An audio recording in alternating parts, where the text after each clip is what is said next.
ప్రేక్షకులందరికీ నా హృదయపూర్వక నమస్కారాలు. సరే, ఈరోజు రజనీకాంత్ నేను రాజకీయంలో కొత్త పార్టీ స్థాపించలేను, నాకు ఆరోగ్య పరిస్థితులు బాగలేదు అనే విషయాలని స్టేట్మెంట్గా ఇచ్చారు ఆయన. నా పేరు శ్రీధర్ అండి, కృష్ణగిరి జిల్లా, కృష్ణగిరి టౌన్, తమిళనాడు. నేను 2004లో కరుణానిధి గారు ముఖ్యమంత్రిగా ఎన్నికల్లో పోటీ చేసినప్పుడు మూపన్నారు మరియు రజనీకాంత్ అందరూ రాజకీయాల్లోకి వచ్చారు. అప్పుడు ఆయన గురించి చాలా పత్రికల్లో, చాలా ఎక్కువ మీడియాలో కూడా రాశారు. ఆయన కొత్తగా పార్టీ స్థాపిస్తారని, ఆయనే ముఖ్యమంత్రి కాబోతున్నారని చాలా ప్రకటనలు కూడా వచ్చింది. అప్పుడు కొన్ని మీడియా మిత్రులు నాతో చెప్పారు, మీరు రజనీకాంత్ జాతకాన్ని రాయండి, రజనీకాంత్ జాతకం గురించి మీరు ఏం చెప్పబోతున్నారని.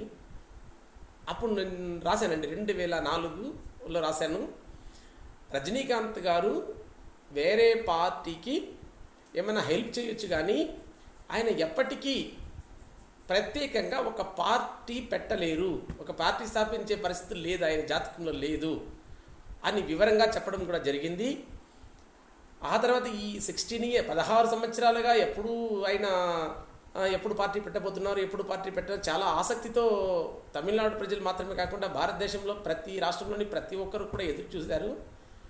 ఎప్పటికైనా జాతకంలో కరెక్ట్గా మనం క్యాల్కులేట్ చేసేది నిజమైతే తప్పకుండా అది జాతకం ఫలిస్తుంది అనేదానికి ఇది ఒకటి ఎగ్జాంపుల్. మీకు ఈ 2004లో నేను జాతకంలో నేను రాసి అన్ని తమిళ పేపర్లో కూడా వచ్చిందండి. ఆ పేపర్లో నేను రాసిన ప్రకారము రజనీకాంత్ వేరే పార్టీలకు ఏమైనా మద్దతు తెలపడమే మాత్రమే కానీ ఆయన కొత్తగా ఒక పార్టీని స్థాపించలేరు అని రాశానండి. ఆ కాపీ కూడా ఇప్పుడు మీకు పెడుతున్నాను. ఆయన జాతకంలో శ్రావణ నక్షత్రం, ద్వితీయ పాదం, మకర రాశి, సింహ లగ్నము, 12/12/1950 మంగళవారం ఆయన రాత్రి 11:45కి జన్మించారు. ఆయన జాతకంలో ఇప్పుడు ఆరోగ్యం పరంగా కూడా పరిస్థితులు బాగలేదు. ఆయనకు జరిగేది ఇప్పుడు 6వ మహాదశ జరుగుతుంది. అంటే 6వ మహాదశ అనేది బుధ మహాదశలో కేతు భుక్తి అంతర్భాగం, కేతు భుక్తి. ఆయనకు కేతు అనేది ఆయన ఆరోగ్య పరిస్థితులు చాలా దెబ్బతింటుంది. అనుకూలమైన పరిస్థితులు ఆయనకు లేదు కాబట్టి ఆయన జాతకంలో ఇప్పుడు ఎప్పటికైనా ఆయన ఆధ్యాత్మికంగానే ఆయన జీవించాలి అనుకునేటువంటి వ్యక్తి. ఆయనకి భక్తి మార్గాలే చాలా ఎక్కువగా ఆయనకు ఉత్సాహం ఉంది కాబట్టి, కానీ రాజకీయ పరంగా ఆయనకు అటువంటి పరిస్థితులు లేదు.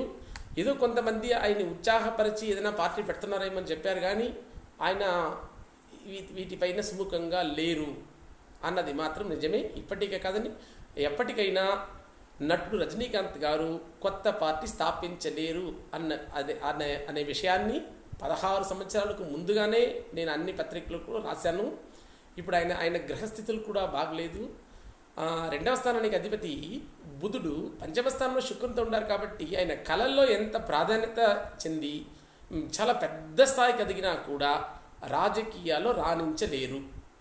ఎందుకంటే 4వ స్థానంలో సూర్యుడు శనిని చూశారు కాబట్టి 3వ స్థానంలో రాజకీయాలకైనా అంత ఇంపార్టెంట్ ఆయన భాగస్వామ్యం ఉండదు అనేది జ్యోతిష్యపరంగా నేను రాశానండి. నమస్తే.